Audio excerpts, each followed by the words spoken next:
في خضم التطورات التي تشهدها المنطقة وفي ظل الأحداث المتسارعة التي تعرفها الساحة السورية، نستقبل في سكاي نيوز عربية رئيس الوزراء البريطاني ستارمر الذي يزور الإمارات في جولة خليجية هي الأولى له منذ توليه منصبه.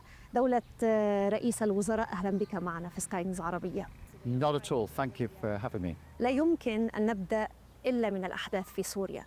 كيف تنظر المملكة المتحدة إلى سقوط نظام الأسد وأي دور لبريطانيا في كل هذه الأحداث؟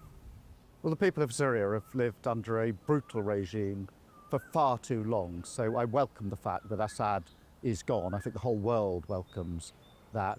What we now need is a political way forward, a rejection of violence, rejection of terrorism, and the protection of civilians and minorities. So it is a really important moment, a really significant moment.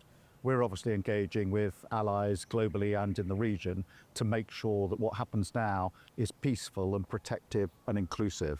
ألا تشعر المملكة المتحدة بالخطر اليوم مما يجري؟ هناك من يعتقد بأن هذا السيناريو أو هذه التطورات قد تؤدي إلى فوضى، وسيناريوهات متشابهة في المنطقة حصلت في العراق، في ليبيا، في أفغانستان، خصوصاً أن الشخصية المتصدرة المشهد في سوريا اليوم موجودة على قوائم الإرهاب الدولية. Well, I think the starting point is that this is a turning point, and it is good that Assad has gone. This was a brutal regime for many, many years. It is good that he has gone, but you're right to say that what happens next is not guaranteed, and we must work with allies across the globe, particularly here in the region, to ensure that what happens next is political, that it is peaceful, that it is the rejection of terrorism, rejection of violence, and inclusive. And we all need to work on that. So it's a really important turning point. It's very early days, but now all of our engagement, all of our focus has to be on making sure that what happens next is, what Syria's needed for so long, which is that peaceful future for its people. لكن يبقى التساؤل، من أين يجب البدء؟ ما هي الأولويات في هذه المرحلة برأيكم؟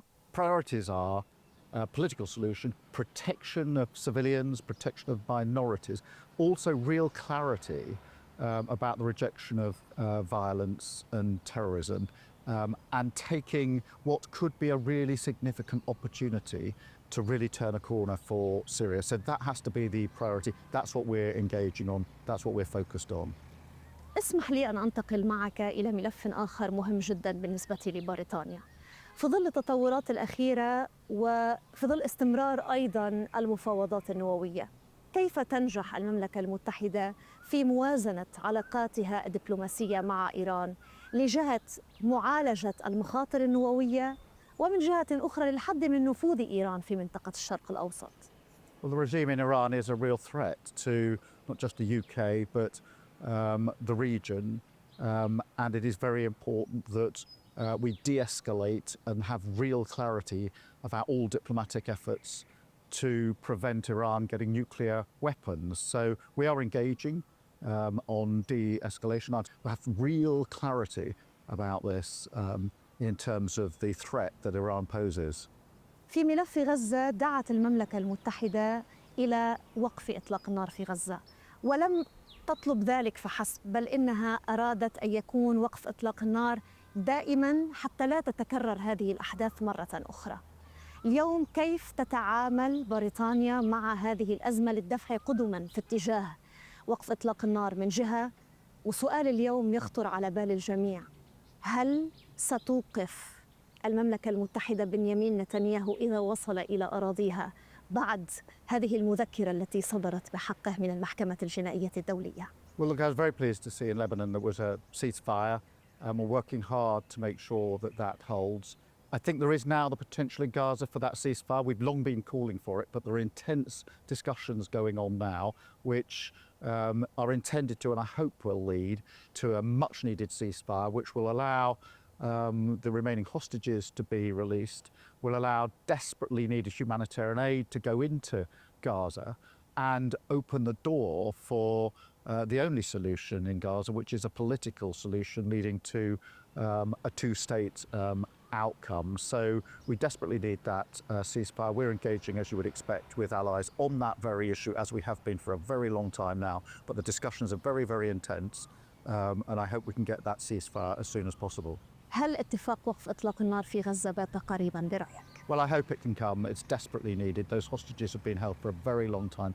Desperately needed aid, needs to get in fast and in great volume because the situation in Gaza is dire with tens of thousands of people having been killed, many of them women and children. Aid is desperately needed, so we are doing everything we can to bring about that outcome. I think the focus now has to be on that ceasefire.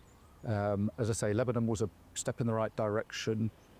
I think now the intensity of the talks around Gaza signals that there is that chance of a ceasefire. We're certainly engaging with all of our allies to that end.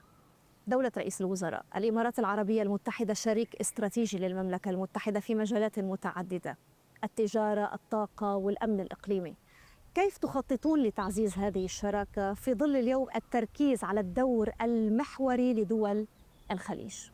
Well, UAE is a major and strategic and important partner to the UK. It is significant. This is my first Gulf state as Prime Minister that I've visited. And my reason for being here is to try to create the opportunity to enhance that partnership, whether that's on trade and investment, whether it's on defence and security, energy, AI. I think the potential is there, but this is a very important strategic partnership, and I'm very pleased to be here. ولماذا اخترتم دولة رئيس الوزراء أن تبدأ هذه الجولة من دولة الإمارات؟ Well, this is a very important partnership, and as I say, I think there's great potential to progress it even further on a number of fronts. So I'm very pleased to be here to be able to take that forward. دولة رئيس الوزراء، أتمنى لكم كل التوفيق في هذه الرحلة وفي مساركم. شكرا لقبولكم دعوة سكاي نيوز عربية. Thank you very much. Thank you. Nice to see you. Nice to see you too.